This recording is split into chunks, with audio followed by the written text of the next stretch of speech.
Don't say I don't ever make the effort, right? Today I'm going to be reviewing Eau Noire by Christian Dior. It's part of the Privée line.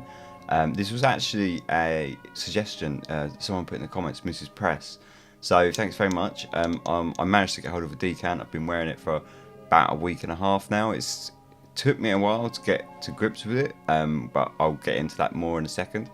So yeah, let's get on with the review. It's something I'd never smelt before, but glad I did. It was made in 2004 as part of the Collection Privée, which is their kind of like fancy, expensive line. The perfumer was Francis Kurkdjian, who's obviously gone on now to make Maison Francis Kurkdjian, MFK, Baccarat Rouge, that kind of thing. So, you know, that's kind of a big deal. I think he made this earlier in his career. And it's discontinued now, which is a shame, but it's still available. You can get it on the grey market in bottles, but they're so expensive. So just skip that, but they are still available.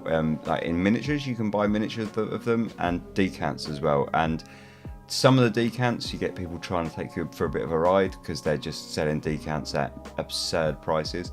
But a lot of the decants are just people selling decants at regular prices. This didn't cost me any more than a regular decant, so it's definitely still available. Although a full bottle is going to knock you back a significant sum if you want a whole bottle of it. So I've had this for about a week and a half. Like I said, I've been wearing it on and off. It's quite a difficult scent, so I haven't worn it every day. Just been sort of like chopping and changing, and when I was feeling kind of up to giving it another go, I'd wear it. And then today I've got to go to a friend's wedding, so I just thought now's a good time to wear it, because for me it felt like a very dressed up scent. So I figured, hey, I'll knock out this review at the same time. I feel like I've kind of got it now. So what's in it? So on the notes on the top, you've got thyme and sage. In the middle, you've got lavender, cedar, coffee, immortelle and saffron. In the base, you got leather, violet, vanilla and licorice. And that's kind of the long and short of it. It sounds quite straightforward, but it's not. It's anything but. It's a really shifting fragrance that is going to pull you around all over the place. So I've been wearing it for about a week and a half. Probably out of those days, I would say I've worn it about 6 times. And every time when I felt like, oh yeah, okay, I kind of feel like I understand this now, it shifted again, and I was constantly kind of trying to grab hold of like what it was trying to do and say. So I've got the dry down on this wrist. I'm going to spray it on this wrist, and we'll kind of run through it. It's not such a linear fragrance, so I really wanted to sort of spray this a couple of hours and let it settle before I did this review, so I could have like a decent-ish dry down. Yeah, we'll go through the opening, like the top, and sort of talk about how that works. All over my hand. Wow, so the opening is pretty savage. It's gonna take a while.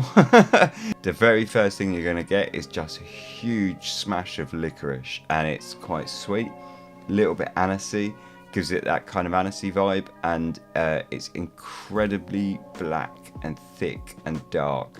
It's a really dark fragrance in my opinion, but not dark in like a moody, edgy way, but dark in a very refined, classy way. But it is very dark. It's very well, yeah, it's just dark. It's you'd have to say it's like absolutely pitch black.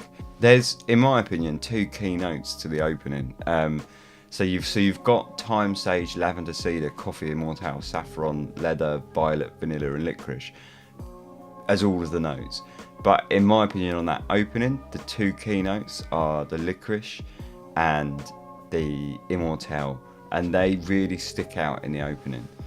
And the licorice gives it this thick, dark, resinous sweetness with a hint of anisey, and it's very like molasses, like viscous, like really, really heavy beast of a licorice, and it gives it like a subtle sweetness.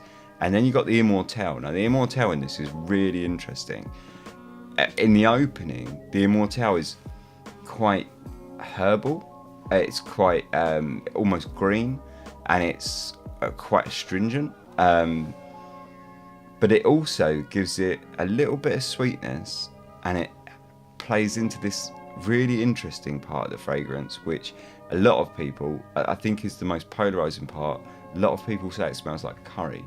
It definitely does have a bit of a curry vibe, but to call it a curry, I feel like is a little bit base, and it's a little bit overly simplistic, and it hurts the fragrance to say curry and just leave it at that, because that's certainly the easy thing to say, but it's not.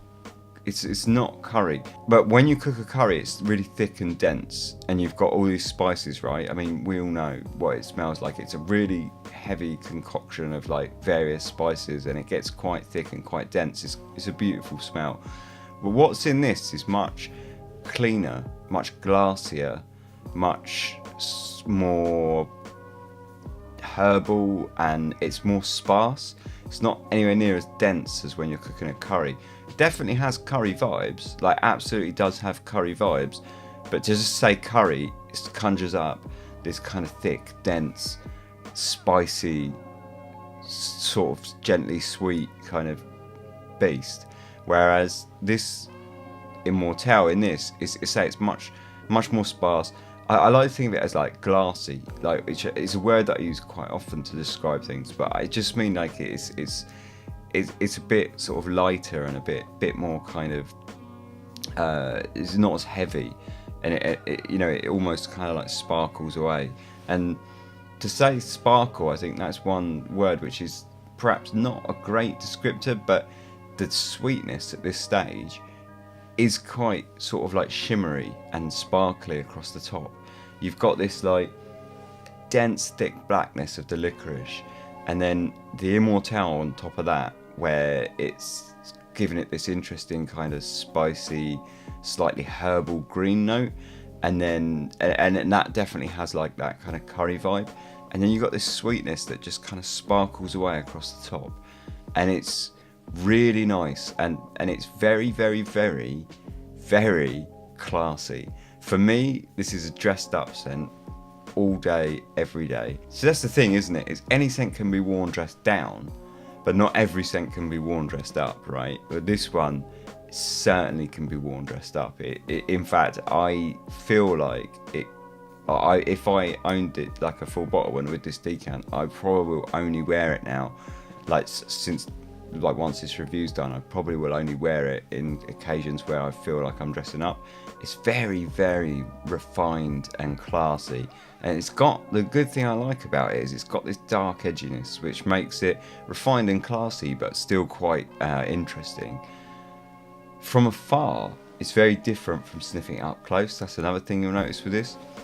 From up close, you can really get in there and pick out the greens and stuff, but from afar, it's almost like a sweet, soft gourmand. It actually starts feeling very sweet and very gourmandy, and then it's fantastic. But it starts to shift, and it shifts quite quickly. Already, it's dropped a lot of that kind of spicy Immortelle from the top, and it's losing that kind of curryish sort of vibe. I just explained about the curry. I'm going to say curryish, despite what I just said, just to keep things simple. It starts to lose that edge, and instead the Immortelle starts to turn very sweet, and that's like another facet. It's almost like schizophrenic, and in that it can get very, very sweet, Immortelle, and it gets very like caramelized and like maple syrup almost, like very syrupy. So at this point, it's very, very thick and resinous, because you've got that dark black licorice and then this resinous Immortelle sweetness. So it's very, very, you've got to be careful. It could get very cloying very easy, but as long as you go easy, it smells really good. The Immortelle is really nice. It's just the sweetness in it. It's a fascinating mix with the sourness of the and the sort of savoury notes that are in it. And then this is where it plays again, because now a kind of secondary note starts rising, and that's lavender and the violet. Now, here's a sentence which I never thought I would ever utter in my life. For me, in this scent, the lavender and the violet are what makes it, and they are the absolute perfection of the notes in this scent. Now, that is something I never thought I would say, because they're two sort of notes, which I don't generally like. Lavender in another Collection Privée, which is Fève de Luce, or Fève de Luce, or whatever it's called. I really like the lavender in that. I don't think this one quite hits the highs of that one's lavender, but it's different. It doesn't have that kind of harshness or the herbalness of the Fève de Luce lavender. Instead, it sort of got this lovely floral, but it definitely has some greenness to it. Definitely has greenness to it. But the sweetness is just really impressive because it mixes with the vanilla, and then you've got this amazing like immortelle and vanilla and the sort of lavender sweetness, and it almost makes it like a thick, rich, dark chocolate, and it's really attractive. But inside of that, you start getting this coffee note. Now the coffee is interesting because I was expecting like full-on photorealistic coffee, because from this line a lot of the notes are quite photorealistic. It's not so abstract, or generally I've found, but in this one they are a little bit more. And I was expecting quite an obvious coffee note, but it's not. I think the coffee note actually comes from the immortelle and the vanilla and with the licorice, and I think they kind of go to create this kind of coffee. And I think at the same time that also then sort of turns and morphs into almost like a rich dark chocolate at times, and it kind of sways between this kind of like coffee notes often do. They kind of sway between a coffee and a rich chocolate, but this one does it really like much more dramatically. It's really swinging there between those like sort of rich chocolate with the vanilla, and then sort of back to like a dark bitter black coffee with the immortelle and the licorice sort of together, and it works really well. Now at this point, say after about 2 hours, things are going to start changing fairly dramatically, and it's not a linear scent at all. And I'm going to switch and sort of describe the dry down now, because it's a lot of those notes are going to drop down and some others are going to rise up. Once you get to about this point, which you say this is about 2 hours now, you start, a lot of the woods have come out, so you've got this kind of cedar kind of in there, and the leather as well is kind of creeping up. The immortelle has kind of switched almost back to a kind of spiced, savoury, curry-ish kind of immortelle, with just like a hint of sweetness. And then the lavender and the violet are just bang on. They're just absolutely bang on, and they kind of drop a lot of that harsh greenness, and they become very sweet and delicate and ethereal and glassy, and just sort of strike their way through the whole thing, and you just get wafts of them, and when you do, they're stunning. And the vanilla also comes out a little and separates itself, so it becomes more of a sort of vanilla that you're expecting, and it's just becomes this lovely kind of bittersweet sort of black, very dark bittersweet fragrance, with kind of, but at the same time it's got hints of things that lift it up and kind of bring it out, and just kind of every now and again, depending on how you catch it, kind of lift it up into sort of a little bit of a lighter space. Never gets too light. Right, so at this point I've just got home and I've worked out, I thought I'd sit down, have a little edit, and I've worked out that my file got corrupted about this point. So here we go, let's just have it off the top of my head. On a plus side, I've got proper dry downs now, so we can go with those. I was kind of wrapping it up anyway, but at this point in the dry down, it's just really good, and the everything's sort of more or less dropped away.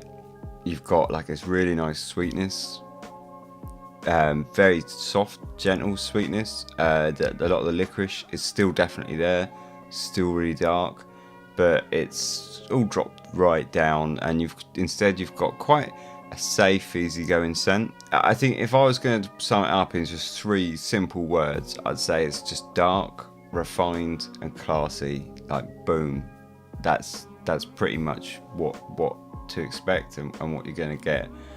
I think it's incredibly unisex. I think it's entirely unisex. I think it's because of that kind of, it's got that kind of gourmand vibe going on. It's entirely unisex. Although I wouldn't really say it's a gourmand really, but because of that edge to it that it's got, say it's easy to wear. It was marketed as a masculine scent, but it's not. It's definitely. I mean, it is, but I think a woman could wear it, and I think if a woman did wear it, I think they would stop you in your tracks. Like, it would be really bang on. Like, it would.